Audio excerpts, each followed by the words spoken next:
अस्सलामुअलैकुम दोस्तों, welcome back to अपना टीचर.com। इस वीडियो में हम डिस्कस करने जा रहे हैं एक बहुत ही इम्पॉर्टेंट कॉन्सेप्ट को। जैसे कि बोर्ड की तरफ आपने देख ही लिया होगा, एक बहुत मुश्किल समझने वाला टॉपिक, एक मुश्किल समझने वाला कॉन्सेप्ट, वो इंशाल्लाह आपसे हम स्टार्ट करने जा रहे हैं। प्रोबेबिलिटी का टॉपिक जो है हमारा, इस टॉपिक की इंपॉर्टेंस जो है वो बहुत ज़्यादा है। सिर्फ बीकॉम लेवल पे नहीं है, सिर्फ एमबीए के लेवल पे नहीं है, हर लेवल पे इसकी जो इम्पोर्टेंस है वो बहुत ज़्यादा है।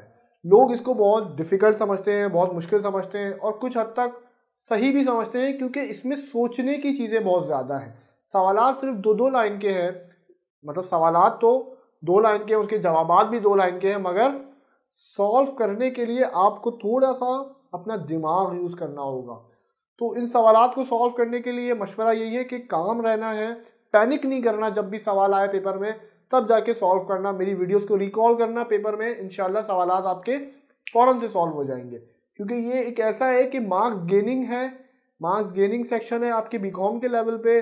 और क्या है चीज़, इसमें क्या होता है, इसमें टाइम कम कंज्यूम होता है आपका, तो पेपर लेंदी होता है। क्योंकि सेक्शन बी में ऑलरेडी आप काफ़ी ज़्यादा अपना टाइम को कंज्यूम कर चुके होते हो, तो सेक्शन सी रखा ही इसलिए है कि कम टाइम में कितने मार्क्स आप गेन करने जा रहे हो। तो सेक्शन सी में बेसिकली ये है। मगर हम लोग क्या करते हैं, हम इसका बिल्कुल वाइस वर्सा करते हैं। इसका क्या करते हैं, रिवर्स करते हैं। किस तरीके से, हम सेक्शन बी को जल्दी से करने की कोशिश करते हैं ताकि सेक्शन सी में हम ज़्यादा टाइम लगाएं। क्यों? क्योंकि सोचना बहुत पड़ता है, समझ में ही नहीं आती कौन सा फॉर्मूला यूज़ होगा। जैसे लास्ट कॉन्सेप्ट जो हम पढ़ रहे थे परम्यूटेशन के और कॉम्बिनेशन के, बच्चे क्या होते हैं, स्टूडेंट्स क्या होते हैं, उसी में क्लियर नहीं होते कि यार किस तरीके से सवाल को सॉल्व करें। तो फिर बाद की बात जो प्रोबेबिलिटी तक तो वो पहुंचते ही नहीं है और सारा टाइम वहीं पर ही कंज्यूम हो जाता है।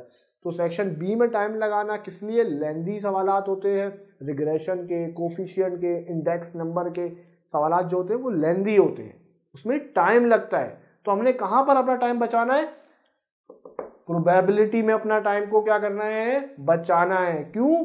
क्योंकि इसको हम अपनी वीडियोस में इतने डेप्थ में पढ़ने वाले हैं कि आपको चीज़ें सॉल्व हो जाएंगी फौरन। तो इंशाल्लाह मेरी सारी वीडियोस को रेगुलर बेसिस में देखते रहना, आपके सारे प्रोबेबिलिटी के कॉन्सेप्ट समझ में आ जाएंगे। अब मैंने 15-20 दफ़ा इस वीडियो में प्रोबेबिलिटी बोल दिया, ये नहीं बताया कि प्रोबेबिलिटी होती क्या है। तो देखते हैं कि प्रोबेबिलिटी जो वर्ड है वो बेसिकली क्या है। स्टैटिस्टिक्स की अगर जबान में बोलो तो प्रोबेबिलिटी मतलब कि कितनी दफ़ा कोई चीज़ आपकी आ सकती है। और अगर लेमैन लैंग्वेज में हम बात करते हैं वो है चांसेस, कितनी दफ़ा कोई भी वैल्यू या कोई भी नंबर अकर हो सकता है, उसके कितने चांसेस हैं। तो अगर आसान ज़बान में इसकी मैं बात करूं तो प्रोबेबिलिटी मतलब क्या है, चांसेस। प्रोबेबिलिटी मतलब आया आपका, निकला चांसेस से। अब इसी प्रोबेबिलिटी को हम अपनी रियल लाइफ एग्जांपल में देखते हैं कि हम इस वर्ड को कितनी तरीके से यूज़ करते हैं। प्रोबेबिलिटी कह लो या प्रोबेबल कह लो, दोनों एक ही चीज़ है, मगर स्टैटिस्टिक्स की ज़बान में हम किस वर्ड को यूज़ करेंगे, प्रोबेबिलिटी को यूज़ करेंगे। आगे इसी के सवाल सॉल्व करेंगे, फिर आगे प्रोबेबिलिटी डिस्ट्रीब्यूशन आएगी, उसको भी इसी की बुनियाद पे, इसी की बेसिक्स को आगे लेके मूव करेंगे। तो प्रोबेबिलिटी मतलब चांसेस। अब प्रोबेबिलिटी हम रेगुलर वर्ड में, रेगुलर लाइफ में किस तरीके से यूज़ करते हैं कि कल कितने परसेंट चांसेस हैं बारिश होने के, तो कितनी परसेंट प्रोबेबिलिटी है बारिश होने की, तो ये क्या है, मेरा प्रोबेबिलिटी है। इसी तरीके से कितने परसेंट चांसेस हैं कि इंडिया कल मैच जीत जाएगा, या पाकिस्तान में कल मैच जीत जाएगा, या ऑस्ट्रेलिया कल मैच जीत जाएगा। प्रोबेबिलिटी, कितनी परसेंट प्रोबेबिलिटी है, कितना प्रोबेबल है कि कल पाकिस्तान मैच जीत जाएगा, इंडिया मैच जीत जाएगा, या सो ऑन। तो ये हम रियल लाइफ में यूज़ करते रहते हैं, इसको निकालते भी रहते हैं, मगर पता नहीं क्यों पेपर में आके क्या हो जाते हैं, कंफ्यूज हो जाते हैं।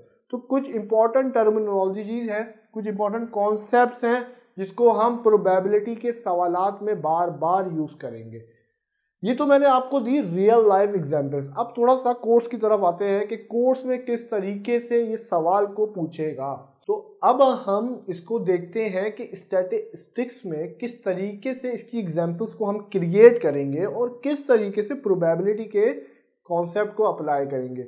तो जैसे कि मैंने क्रिकेट की बात करी कि रियल लाइफ में हमने ये देखना है कि भाई क्रिकेट में कौन मैच जीत रहा है, कौन हार रहा है, उसकी कितनी परसेंट प्रोबेबिलिटी है। तो क्रिकेट का मैच स्टार्ट ही आपकी किससे होता है, कॉइन से होता है। तो हम कॉइन से ही इसकी एग्जाम्पल को क्रिएट करते हैं, आगे इंशाल्लाह फर्दर और भी एग्जाम्पल्स को क्या करेंगे, क्रिएट करेंगे। तो कॉइन में क्या होता है, कॉइन होता है, हेड होता है कॉइन में या टेल होता है। अब मेरे पास कॉइन में दो चीजें होती है, एक हेड और एक टेल, ठीक है। अब फेयर कॉइन की बात होगी यहाँ पर ना। फेयर कॉइन मतलब ऐसा कॉइन जिसमें कोई टेम्परिंग नहीं हुई हुई, उसमें ऐसा नहीं है कि दोनों तरफ टेल ही है। हम फेयर कॉइन की बात कर रहे हैं जिसमें कोई टेम्परिंग नहीं हुई हुई, जिसमें हेड भी है और टेल भी है। तो उन दोनों साइड में हेड और टेल है। अब अगर मैं प्रोबेबिलिटी की बात करूं कि वो सवाल किस तरीके से क्रिएट करने वाला है आपके लिए एग्जाम्स में, तो उसका मतलब ये है कि कितने % चांसेस है कि कल के मैच में हेड आएगा या टेल आएगा, कितनी % प्रोबेबिलिटी है कि कल के मैच में या तो हेड आएगा या टेल आएगा। तो ये इस तरीके से सवाल आप दे सकता है आपको। इसी तरीके से एक और एग्जाम्पल लेते हैं, अभी बता नहीं रहा कि किस तरीके से सॉल्व करना है, अभी सिर्फ बता रहा हूं कि पेपर में सवाल किस तरीके से आएगा, क्या क्या कंडीशन आ सकती हैं, और भी बहुत सारी कंडीशन होंगी। अभी तो मैं सिर्फ एक छोटे छोटे कॉन्सेप्ट को इंशाल्लाह इस वीडियो में डिस्कस करने वाला हूं। इसी तरीके से एक और कॉन्सेप्ट, हमारा एक फेवरेट गेम है लूडो। हम लूडो खेलते हैं, लूडो में हम क्या करते हैं, डाइस को उछालते हैं। अब उस डाइस में आपके पास कितने नंबर्स होते हैं, 1 भी होता है, 2 भी होता है, 3 भी होता है, 4 भी होता है, 5 भी होता है, 6 भी होता है। तो मेरे पास एक डाइस है, उसमें कितने नंबर है, उसमें 6 नंबर है, 1 2 3 4 5 और 6। अब इस डाइस में मुझे एक पर्टिकुलर नंबर चाहिए। फर्ज करो मैं कहता हूं अगली दाम है किसी की, वो कहता है कि कितने % चांसेस हैं कि उसका 2 आएगा, उसकी इस बारी में क्या आएगा, 2 आएगा। मेरे पास टोटल 6 नंबर आ सकते हैं, उसमें से 2 आएगा, उसके कितने % चांसेस हैं। या वो कहता है आपको सवाल में कि कितने % चांसेस हैं कि जो नंबर आएगा वो क्या होगा, वो इवन होगा, इवन नंबर आएगा। इवन नंबर क्या होते हैं, 2 4 6। तो ये सारे कॉन्सेप्ट्स आपके क्या होंगे, प्रोबेबिलिटी में टेस्ट हो जाएंगे। जब ये प्रोबेबिलिटी में टेस्ट होंगे तो जाहिर सी बात है इसको करने की कोई टेक्निक्स होंगी। तो इंशाल्लाह आने वाली वीडियोस में उसी टेक्निक्स को हम बात करने वाले हैं। अब हम बात करते हैं, मैंने कुछ कॉन्सेप्ट्स लिखे हैं यहाँ पर। एक सैंपल स्पेस। सैंपल स्पेस क्या होता है, सैंपल स्पेस आपके पास ऑल पॉसिबल आउटकम्स, जो आप जैसे मैंने यहाँ पर बात करी डाइस की, डाइस में कितने आउटकम्स है, कितनी वैल्यूज आ सकती हैं, वो है आपके लिए क्या, सैंपल स्पेस। सैंपल स्पेस को मैं अगर आसान जबान में बोलूं तो ये क्या है, ऑल पॉसिबल आउटकम्स, कितनी वैल्यूज मेरे पास आ सकती हैं। मेरे पास अभी ऑल पॉसिबल आउटकम डाइस के केस में कितने हुए, 6 हो गए। तो यहां पर अगर इन केस ऑफ डाइस मेरे पास कितने हुए, 6 possible outcome. Total possible outcomes कितने पॉसिबल है मेरे, वो है 6। ये मेरे पास क्या है, मेरा सैंपल स्पेस। तो ये सैंपल स्पेस का कॉन्सेप्ट प्रोबेबिलिटी में बहुत यूज होगा, याद रखना। मैं जब आगे सवाल सॉल्व करूंगा तो मैं आपको डायरेक्ट बोलूंगा सैंपल स्पेस कितनी है, तो आपको रिकॉल हो जाना चाहिए कि जो भी मैं चीज परफॉर्म करने जा रहा हूं, जिस भी चीज की मैं प्रोबेबिलिटी निकालने जा रहा हूं, उसमें कितने पॉसिबल आउटकम्स हैं, मतलब कितनी तरीकों से वो चीजें आ सकती हैं, उसमें कितनी ज्यादा क्या है चांसेस हैं चीजों के आने के। 6 भी आ सकता है, 5 भी आ सकता है, 4 भी आ सकता है, 3 भी आ सकता है, 2 भी आ सकता है, 1 भी आ सकता है डाइस में। तो ये क्या है, आपके ऑल पॉसिबल आउटकम्स है। अब अगली बात मैं करता हूं, फेवरेबल आउटकम्स क्या होते हैं या फेवरेबल इवेंट क्या है। ये क्या है आपका सैंपल स्पेस, किससे निकला, एक इवेंट आपने परफॉर्म करा। क्या करा आपने, एक इवेंट परफॉर्म करा, उस इवेंट में से आपके ऑल पॉसिबल आउटकम्स निकल आए। अब आपको चाहिए, जैसे मैंने बोला आपको क्या चाहिए, इवन नंबर चाहिए। तो इवन नंबर आपका क्या है, इवन नंबर आपका फेवरेबल आउटकम है या फेवरेबल इवेंट है। ऐसा इवेंट जो आपको चाहिए, जिसकी आप प्रोबेबिलिटी तलाश कर रहे हो, वो क्या है आपका फेवरेबल इवेंट। अगर मैं इसी तरीके से कॉइन की बात करूं, मैं कहता हूं एक फेयर कॉइन को मैंने क्या करा, उछाला है। तो जब फेयर कॉइन को उछाला है तो वो उसमें हेड भी आ सकता है और टेल भी आ सकता है। तो हेड और टेल दोनों आने के चांसेस क्या है, मेरे पास ऑल पॉसिबल आउटकम्स है। मेरा वो क्या बना, मेरा वो सैंपल स्पेस बनेगा, हेड और टेल। मेरे पास कॉइन के केस में 2 बनेगा सैंपल स्पेस। मगर अब मैं कहता हूं कि यार कितने % चांसेस हैं कि हेड आए, कितने % चांसेस है हेड आए। तो मेरा फेवरेबल इवेंट कितना हो गया, जो मुझे चाहिए, मुझे जिसकी मैं प्रोबेबिलिटी चाहता हूं, वो कितना हो गया, वो हो गया 1। तो कॉइन के केस में वो मेरे पास 1 हो गया। क्यों? क्योंकि मैं सिर्फ हेड चाहता हूं। हेड कितने हैं? कॉइन में एक ही हेड है, तो वो क्या हो गया मेरा फेवरेबल इवेंट।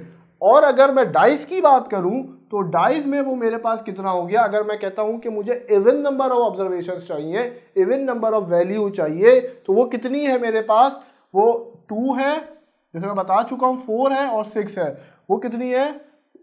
3 है। अगर मुझे क्या चाहिए? Even number of observation, even value चाहिए इन डाइस। हेड किस पे चाहिए मुझे? कॉइन पे।